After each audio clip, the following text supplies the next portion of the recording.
Bonjour tout le monde, je vous souhaite la bienvenue à ce webinaire. Stéphane Emmanuel, vous m'entendez bien? Tout le monde m'entend bien? C'est Ok, bon. parfait, donc tout a l'air de bien fonctionner. Donc encore une fois, bienvenue et merci d'être là. Donc c'est 11h32, nous allons, voilà, je propose de commencer tout doucement un peu la présentation du webinaire.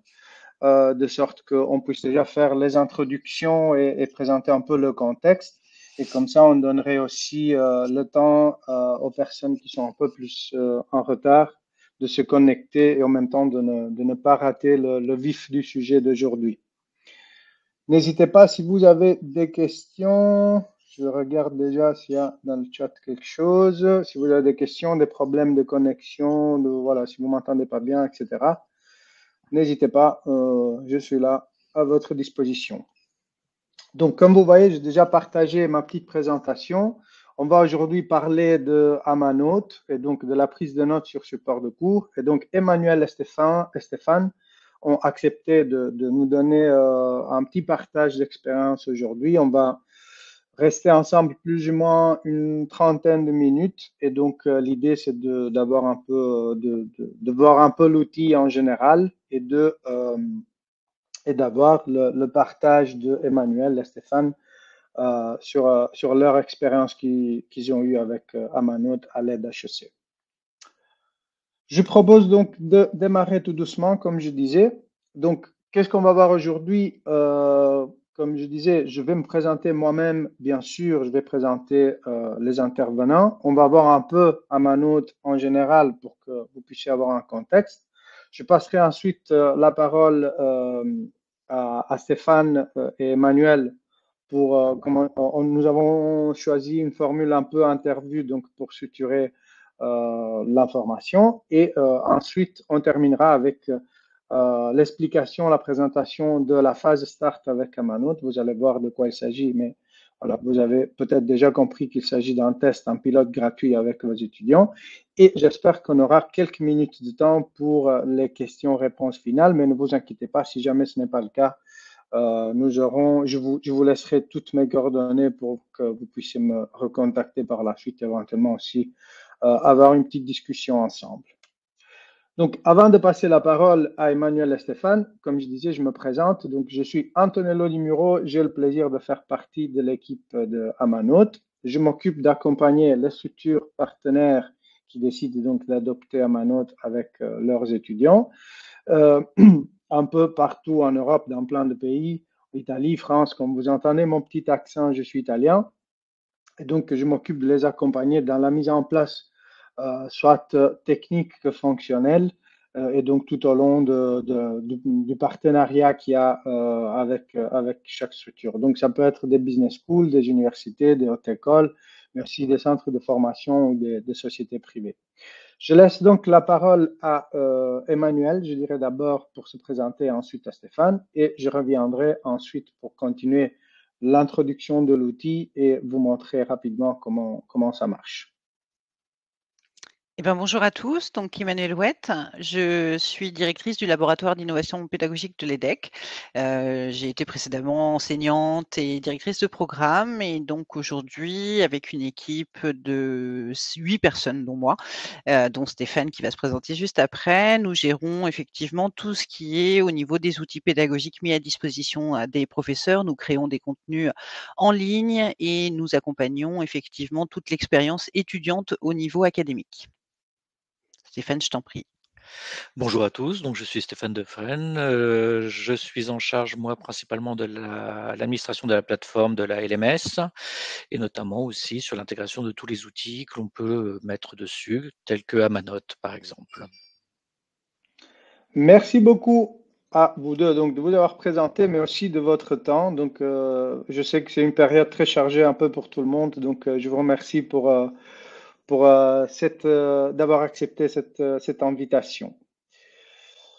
Donc, je reprends la parole, comme je disais, juste pour vous donner un petit peu un contexte sur Amanote. Aujourd'hui, on a déjà plusieurs millions de prises de notes, surtout par des étudiants en Europe, mais aussi en dehors de l'Europe. Et nous avons déjà des dizaines et des dizaines de structures partenaires qui ont décidé donc d'intégrer Amanote surtout à leur plateforme LMS. Comme vous voyez ici, donc vous avez l'EDEC, l'Université de Liège, mais d'autres universités ou hautes écoles ou structures de formation, comme je disais, un peu partout en Europe. On va démarrer par un petit chiffre, donc ce 1050, c'est une estimation que nous avons calculée. Ce sont plus ou moins les heures en moyenne qu'un étudiant passe par an sur ses notes. Donc, que ce soit pour prendre des notes, travailler pendant les cours en présentiel, e-learning, TP laboratoire, ou pour étudier à la maison, pour se préparer aux examens, mais aussi donc dans la première année de travail. Et donc, tout simplement pour vous dire que les notes sont, voilà, je pense que je vous explique rien de nouveau. Mais pour mettre l'accent là-dessus, les notes sont vraiment le fil rouge du processus d'apprentissage de chaque étudiant. Et encore, j'ai envie de dire que les notes nous accompagnent un peu toujours dans tous les jours, dans la quotidienneté de notre vie. Donc, Amanote est un outil qui donc a pour but de structurer l'information autour du support du cours, surtout s'il s'agit de supports du cours qui, par définition, c'est des supports de cours statiques, donc comme des PDF, des PowerPoint, des documents, mais aussi des vidéos. Et donc, l'idée, c'est de dynamiser et améliorer l'apprentissage de chaque étudiant vis-à-vis du support du cours. Donc, avec une série de fonctionnalités que nous allons voir très rapidement ensemble ce matin parce qu'on n'a pas beaucoup de temps. Et donc qui permettent à l'étudiant d'être beaucoup plus engagé vis-à-vis du support du cours et donc de sa prise de notes. Rapidement, nous avons développé des intégrations pour plusieurs LMS, donc Moodle, Totara, Blackboard ou autres, mais voilà, au fur et à mesure, nous rajoutons selon les demandes que nous recevons. Et nous avons fait tout désormais, ça fait des années que nous travaillons sur ça pour rendre le plus simple possible la mise en place de l'outil. Donc, que ce soit au niveau technique, donc pour l'équipe TIS, que ce soit pour les enseignants, donc il n'y a presque pas d'effort pour les enseignants aujourd'hui si on met en place Amanote, sauf, je vous fais un petit spoiler, sur des fonctionnalités que nous allons développer cette année sur l'intelligence artificielle, sur laquelle nous sommes en train de travailler. Mais sinon, en gros, voilà, il n'y a pas à prévoir des formations spécifiques pour les enseignants, ce qui est très important vu la quantité d'outils qu'ils ont dû apprendre et adopter, surtout pendant les dernières années. Ingénieurs pédagogiques ou en tout cas personnes qui font l'accompagnement fonctionnel, etc. Normalement, nous proposons des tutoriels, soit dans l'app, des vidéos tutoriels, des guides multimédiales, mais aussi, il faut savoir que nous avons de plus en plus de structures qui choisissent de faire une mise en place silencieuse, donc pour observer la mise en place, l'adoption spontanée de la part des étudiants.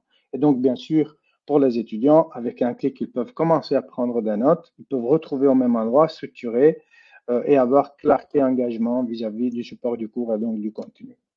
Je vais vous montrer, donc on va passer directement, je vais voir juste, je fais un petit check s'il y a des questions. Pour le moment, tout semble bien aller. Donc, je vais vous montrer rapidement comment ça marche, comme ça vous avez une idée de quoi on parle. Donc, une fois que l'intégration est faite, nous avons donc, soit ici, je vous montre rapidement, par exemple, ici, nous avons un Blackboard ou un Moodle. Par exemple, sur Blackboard, une fois que l'intégration est faite, quand, en tant qu'étudiant, je vais cliquer sur le contenu, j'aurai cette petite partie sur la droite qui me permet donc d'ouvrir Amanote.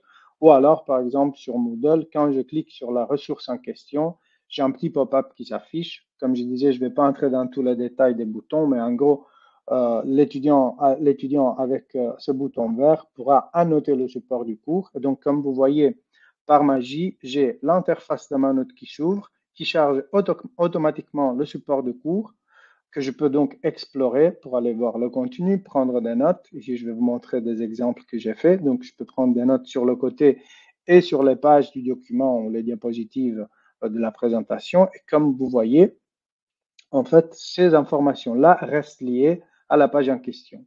J'ai ensuite toute une série de fonctionnalités. Donc, comme je disais, justement, on l'a appelé écosystème autour du support du cours, pour discuter, pour partager, pour soumettre à l'enseignant, pour avoir par exemple des vues résumées pour réviser le contenu, etc., etc. Ça va dépendre aussi en envoi de feedback à l'enseignant.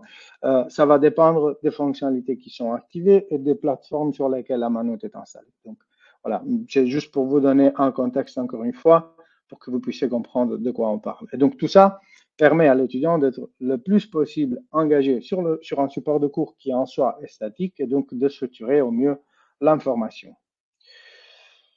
Voilà, ça c'était vraiment quelques mots. Donc, avant de passer à la, comment dire, à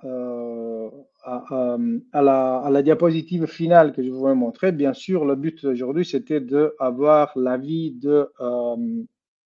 d'Emmanuel et Stéphane sur l'adoption d'Amanote, donc surtout sur comment c'est passé, quels sont un peu les retours vis-à-vis de leur expérience. Donc, j'arrête le partage pour mettre un peu plus le focus sur nous. Donc, comme première question que j'aimerais bien poser, c'est un peu, voilà, question un peu normale et en même temps générale. Je voulais savoir un peu quelles sont les raisons, qu'est-ce qui a motivé EDHEC Business School à intégrer Amanote sur son LMS. Et donc, voilà, sur base de quels besoins vous avez décidé de tester Amanote. Alors, je vais prendre la main, Antonello. Donc, en fait, nous, Amanote, quand on l'a découvert, l'idée était vraiment de répondre, comme vous l'avez présenté d'ailleurs, à la possibilité de trouver des solutions pour accompagner nos étudiants qui soient simples, qui soient intégrés effectivement aux outils déjà existants, parce que là encore, comme vous l'avez dit, il y a eu une période un petit peu où il y avait beaucoup d'outils dans tous les sens et c'est pas toujours efficient pour les utilisateurs. Et on recherche, nous, effectivement, une solution pour nos étudiants qui leur permettent voilà, de mieux travailler, d'avoir plus de simplicité, d'avoir quelque chose qui soit user-friendly. Et les premiers tests qu'on a menés sur une petite population avec Amanote, qui n'était pas d'ailleurs notre première population cible, puisque là encore, dans ce que vous avez présenté, effectivement, un des points, c'était les premières années, parce que ils arrivent soit du lycée, bon, ceux de prépa, normalement, ils sont mieux organisés, mais ceux qui arrivent de lycée, ils ont encore parfois des choses à connaître dans l'organisation du travail. Et c'est vrai que ça nous a paru effectivement être un outil intéressant. On l'a testé avec des apprentis et puis ensuite on l'a testé effectivement, enfin on l'a ouvert sur toute la population. Et Stéphane vous montrera ça un petit peu plus tard, enfin vous dira ça un peu plus tard, mais c'est vrai qu'aujourd'hui, que ce soit des premières années comme des gens qui sont en MBA, on a un usage effectivement qui s'est développé globalement. Ok, merci. Super intéressant comme partage, comme feedback. Donc, merci et je suis content aussi d'entendre ça. Donc, comme deuxième question, je voulais savoir un peu si vous aviez déjà un outil de prise de notes qui était en place chez vous. Et donc, si c'est le cas ou pas, pourquoi parce que nous avons aussi plein d'outils sur le marché aujourd'hui. Et donc, je voulais savoir pourquoi vous avez choisi Amanote comparé à d'autres outils que vous connaissiez ou que vous aviez déjà en place chez vous. Je ne sais pas Alors, si... nos étudiants ont tous effectivement accès avec leur boîte mail EDHEC à la suite Office 365. Donc, c'est vrai qu'il y a des OneNote, il y a des tas de choses qui existent déjà. De manière informelle, sans avoir fait d'études spécifiques, mais c'est vrai qu'on voyait qu'il y avait des usages extrêmement diversifiés, mais il n'y avait pas quelque chose qui ressortait particulièrement. Et pour revenir à ce que je disais avant, ce qui nous a intéressé dans Amanote, c'était d'avoir quelque chose qui soit intégré dans Blackboard et intégré même au niveau du document directement. Parce que contrairement à d'autres outils de prise de notes qui vont être externes, là, c'est vrai que l'étudiant, il y a cette logique effectivement de synchronisation entre les éléments du cours qu'il est en train de regarder et le fait effectivement de retrouver l'ensemble des notes qu'il pourra prendre, qu'il pourra même partager d'ailleurs ensuite potentiellement si on active un mode collaboratif. Donc c'est vrai que ça répondait effectivement à cette logique intégrée et aussi à cette dimension collaborative qui est importante pour nous, École de commerce. Ok, merci. Merci beaucoup. Et donc, voilà, vous avez parlé justement de votre plateforme Blackboard. Comme je disais, nous avons plusieurs intégrations. Dans votre cas, c'était Blackboard. Donc, moi, j'aimerais bien savoir aussi quel est votre feedback par rapport à la facilité d'intégration d'Amanote, justement, à votre LMS. Et voilà, aussi un peu, vu qu'on y est, aussi avoir un peu un feedback par rapport à l'équipe d'Amanot, si ça a été simple, si l'équipe d'Amanot a été réactive vis-à-vis des problématiques ou des questions que vous aviez.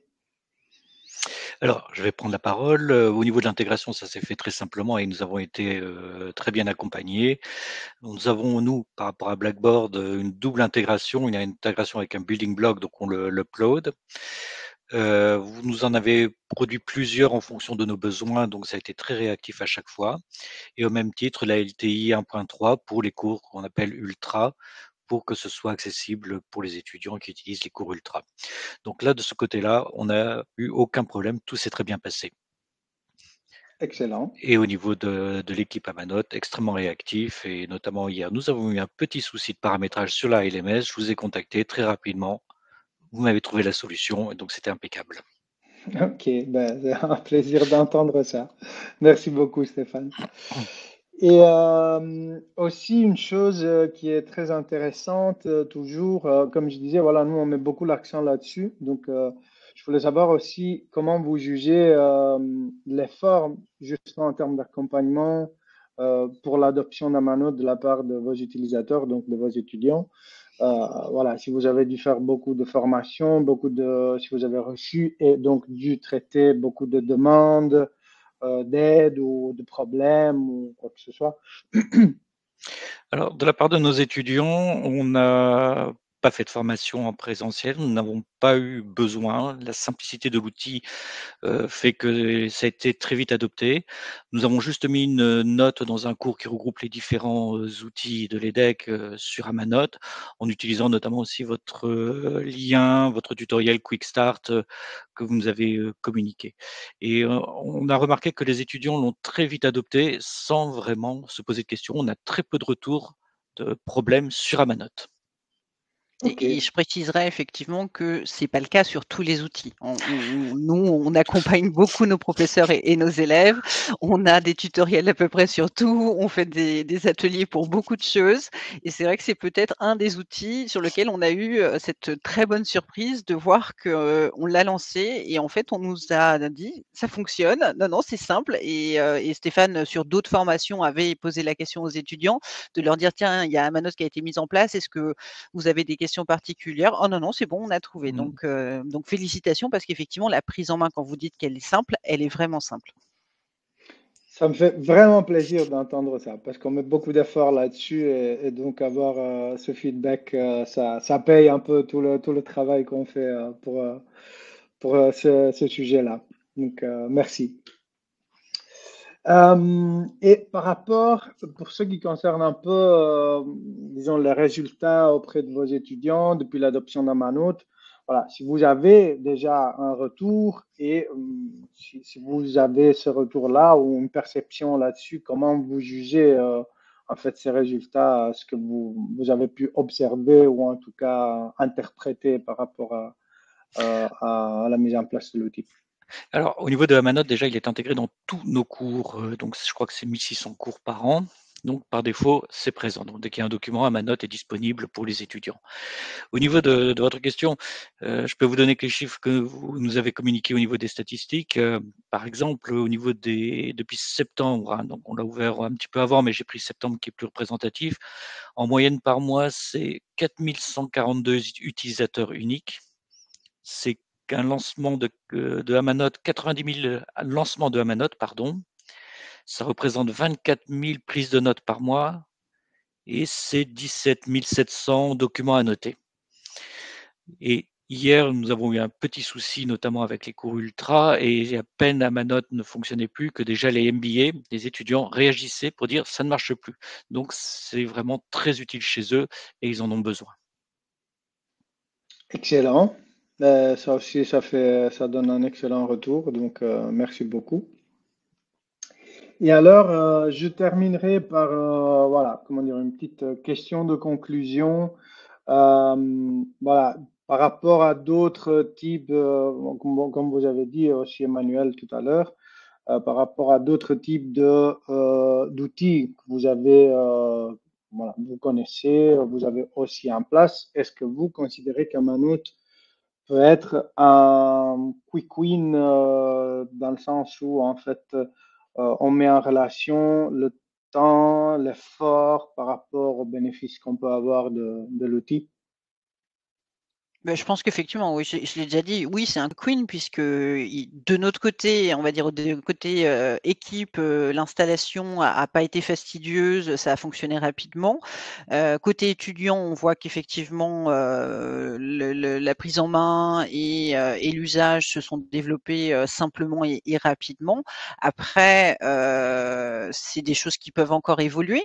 On a eu là une demande d'une professeure qui voudrait le tester pour voir peut-être pour un autre usage, pour voir pour un usage pédagogique. Donc, on vous en a pas encore parlé, Antonello, mais on verra ça ultérieurement. Mais ce qui montre aussi que voilà, ça veut dire qu'elle a bien remarqué il y avait une utilisation des étudiants. Donc, je pense qu'effectivement, vous allez sûrement parler des développements que vous allez faire avec l'IA, mais c'est vrai que voilà, je pense qu'il y a encore des usages qu'on va pouvoir potentiellement développer avec cet outil qui sont intéressants. Et puis, dans cette logique-là, quand l'étudiant est acculturé à un outil, quand il se sent à l'aise dessus, c'est plus facile finalement de développer des nouveaux usages que d'aller lui rajouter encore un nouvel outil, un nouvel outil, un nouvel outil. Donc pour ça, oui, je parlerai clairement de Quick Win. Ok, merci. Ben, super intéressant, surtout parce que voilà, ça montre que aussi il y a d'autres choses. Nous aussi, comment dire, nous apprenons tous les jours de vous, structure partenaire, là où voilà, il y a des nouveaux besoins qu'on peut développer, auxquels on peut répondre, donc de nouvelles fonctionnalités qu'on peut développer pour justement améliorer donc l'apprentissage, que ce soit du côté de l'étudiant, de l'enseignant ou de l'interaction entre les deux. Ok, ben, en tout grand merci. Voilà, je ne vais pas vous poser d'autres questions. Je vous avais promis que ça allait prendre pas beaucoup de temps. Je vous remercie encore une fois pour le temps que vous avez pris parce que je sais encore une fois que c'est une période bien chargée et je sais que voilà, on est tous très occupés. Et donc, je vous remercie aussi pour le feedback positif que vous avez donné. Je vais terminer par repartager mon écran pour vous montrer la dernière partie de ce que je vous disais euh, concernant donc juste une seconde, oui, concernant la phase start. Il s'agit tout simplement d'un pilote gratuit que vous pouvez mener avec la totalité de vos étudiants. C'est ce que nous conseillons le plus. Donc, pour commencer, vous pouvez, comme vous voyez ici dans la première phase, vous pouvez installer le plugin. Donc, il s'agit de Moodle ou Blackboard ou d'autres LMS. Donc, contactez-moi pour que je puisse vous expliquer comment faire, mais normalement, ça se passe vraiment très rapidement. Donc, vous pouvez faire vos tests en interne et ensuite, vous pouvez voilà, on peut éventuellement discuter pour que je puisse répondre à vos questions. Et donc, vous pouvez démarrer la phase Start avec un déploiement sur l'LMS de production. Nous vous fournirons tout ce qui est matériel pour accompagner si vous le voulez. Donc, comme je disais, si ce n'est pas une modalité silencieuse. Et donc, à la moitié à la fin, nous allons vous fournir un rapport d'utilisation, comme par exemple disait aussi Stéphane tout à l'heure, pour voir quelle est la réponse à l'utilisation de l'outil de la part des étudiants, éventuellement aussi optionnellement un sondage qu'on peut lancer avec votre accord. Et donc, une fois avec ces éléments récoltés, vous pouvez prendre une décision pour aller dans une phase live, donc adopter Amanote officiellement. Et donc, ça sera, comme vient de dire Emmanuel, toujours un plaisir de vous accompagner et de découvrir et de répondre à de nouveaux besoins qui ressortent. Je termine par vous laisser mes coordonnées. Donc, mon prénom, mon nom de famille, antonello.numero@amanote.com. Ici, c'est mes deux numéros français et belges, si jamais vous voulez m'appeler, ou LinkedIn, ou en tout cas, si vous allez sur le site d'Amanote, ou voilà, même sur la page LinkedIn d'Amanote, vous pouvez nous laisser un message. Il y a plein d'endroits où vous pouvez trouver nos contacts. Nous allons voilà, vous répondre avec grand plaisir et très rapidement. Voilà, je reviens sur la page principale. Voilà, je vous souhaite une bonne journée, mais avant, je voulais voir s'il y On peut avait des prendre 2-3 minutes, questions. voilà, s'il y a des questions, hein, Antonello. Oui, J'étais en train de regarder, mais ça a l'air de ne pas. Je pense qu'on n'a pas encore de questions. On va laisser encore quelques secondes. Si vous avez des questions pour la personne connectée, c'est le bon moment. Comme ça, on a encore, oui, 3 minutes. Mais pour le moment, ça n'a l'air de ne pas y en avoir.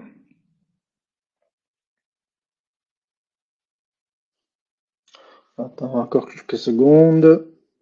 Et s'il n'y a pas de questions, voilà, je vous rappelle que si jamais vous avez des questions qui vous viennent à l'esprit plus tard, voilà, n'hésitez pas à me contacter, à nous contacter. Et donc, éventuellement, s'il y a des questions spécifiques que vous voulez poser à Emmanuel et Stéphane, je ferai un peu d'intermédiaire si jamais il y a une question sur l'expérience qu'ils ont vécue et qui vit avec Amanote. Je vois pas de questions, donc voilà, je pense on peut clôturer là-dessus. Oui, je dirais qu'on peut clôturer là-dessus. Encore une fois, un tout grand merci à Emmanuel et Stéphane d'avoir pris le temps. Nous, on se tient au courant, voilà, pour vos futurs besoins pédagogiques. Avec grand plaisir, on est là. Je vous souhaite une excellente journée. Et alors, à très bientôt, soit à vous deux et soit à tout le monde qui était connecté. Encore merci. Merci Antonello. Merci. Au revoir. Bonne journée, Au au revoir. revoir. Au revoir.